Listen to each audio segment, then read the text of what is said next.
अस्सलाम वालेकुम everyone, I am Wajiha Kiran और today we are going to study amphibians. ठीक है, एम्फीबियंस देख लेते हैं कि ये क्लास एम्फीबिया से बिलोंग करते हैं। रेप्टाइल हमने पीछे पढ़े हैं, तो रेप्टाइल क्लास रेप्टाइलिया से बिलोंग करते हैं। अब देखिए इनके नाम से ही हमें जो है ना पता चल जाता है। देखिए क्लास जो है ना बहुत ईजी है याद रखना कि एम्फीबियंस है तो एम्फीबिया क्लास हो गई है। ठीक है, इसके अलावा जो है ना अब देखिए एम्फीबियंस जो हैं वो अब वर्टिब्रेट्स हैं, वर्टिब्रेट्स का ग्रुप है। तो जो है ना इनके पास भी क्या है, बैकबोन है। ठीक है, हमारी तरह की ये एक सिमिलैरिटी है इनमें कि जैसे हमारे पास बैकबोन है इसी तरह इनके पास भी बैकबोन है। ठीक है, लेकिन इनकी जो बैकबोन है वो बहुत शॉर्ट होती है आपसे। ठीक है, इसके अलावा आप देखें कि ये अब हमने पढ़े हैं ह्यूमंस के, हम एग्जांपल लेते हैं। ठीक है, ह्यूमंस जो हैं वो सिर्फ़ और सिर्फ लैंड पे देखें सर्वाइव कर पाते हैं ना, वो पानी में हम लोग ह्यूमंस जो हैं वो पानी में नहीं रह सकते हैं। इसके अलावा फ़िशेस देखें, फ़िशेस भी वर्टिब्रेट्स हैं। इसके बाद हम अपने फ़िशेस को डिस्कस कर लें। ठीक है, अब फ़िशेस जो हैं वो लैंड पे नहीं रह सकती हैं, वो पानी में ही रह सकती हैं। लेकिन एक ग्रुप ऐसा है वर्टिब्रेट का जो लैंड पे भी रह सकता है और एक्वेटिक में भी रह सकता है। ठीक है, जो एक्वेटिक भी है और टेरेस्ट्रियल पे भी है, लैंड पानी दोनों पे सर्वाइव कर सकता है। सो वो है एम्फीबियंस। ठीक है, एम्फीबियंस जो है they can live both on land and in water. ठीक है, अब आप कोई एम्फीबियन एनिमल सोच सकते हैं जो पानी में भी रहता हो और लैंड पे भी? Okay friends, did you think about the frog? So yes, frog is an amphibian. Other than frog, there are toads, salamanders, newts. These are also the amphibians. अब कुछ चीज़ें तो आप फ्रॉग और टोड्स के बारे में पहले से जानते होंगे, but there is also difference between frog and toad. ठीक है, फ्रॉग जो है उनकी बहुत मॉइस्ट सी और ठीक है मॉइस्ट सी स्मूथ सी स्किन होती है। ठीक है, यहाँ पे मैं आपको मेंशन कर देती हूँ कि जो फ्रॉग्स हैं ये फ्रॉग्स और टोड्स, ठीक हो गया, ये फ्रॉग्स हो गए और ये टोड्स। अब फ्रॉग्स की क्या है, बहुत ही जो है ना स्मूथ और मॉइस्ट स्किन होती है। इनकी जो स्किन है वो बहुत क्या होती है, स्मूथ और मॉइस्ट होती है। जबकि टोड्स की जो स्किन है वो ड्राई और बम्पी सी स्किन होती है। ठीक है, ड्राई एंड बम्पी स्किन। इसके अलावा जो फ्रॉग्स हैं इनकी जो लेग्स हैं वो लंबी लंबी टांगें होती हैं। ठीक है, क्योंकि ये ज़्यादा क्या करते हैं, जंपिंग करते हैं। इनकी लेग्स जो है टोड से लंबी होती हैं। लेग्स जो है ना वो क्या होती हैं, लार्जर देन टोड्स।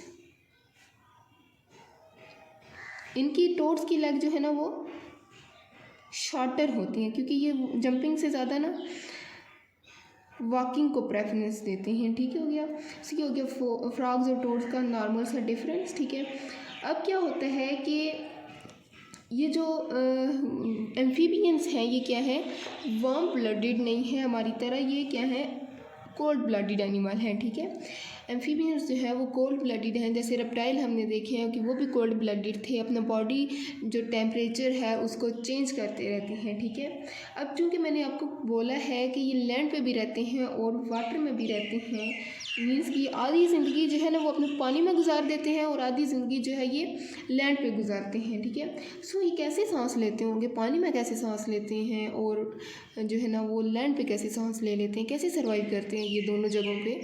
सो जब ये पानी में होते हैं, ठीक है, तो ये पानी में फिशेस की तरह अपने गिल्स के ज़रिए सांस लेते हैं। और जब ये लैंड पे होते हैं फ्रेंड्स, तो इनके जो स्किन है वो भी इस तरह से अडॉप्ट है कि ये जो स्किन की मदद से भी ये सांस लेते हैं। ठीक है, एम्फीबियंस की ये प्रॉपर्टी है कि इनके जो है ना स्किन की मदद से जो है ना वो सांस ले सकते हैं।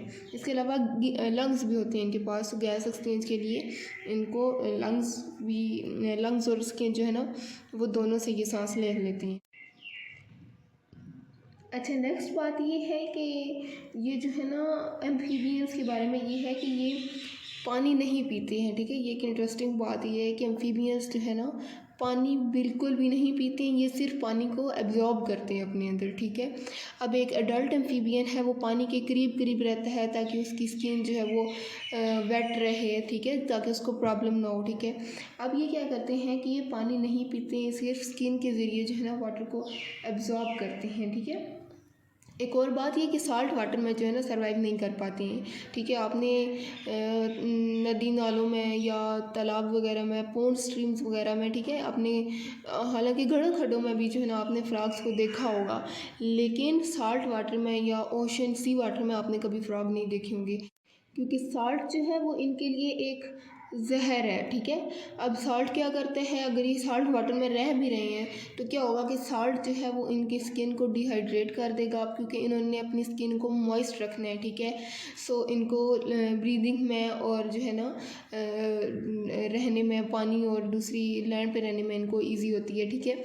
अब साल्ट जो है ना इनको फिर इनकी बॉडी को डिहाइड्रेट कर देता है, जिसकी वजह से ये सर्वाइव नहीं कर पाती हैं, ठीक है। इनको डिहाइड्रेशन जो है ना अफोर्ड नहीं कर सकती, ठीक है।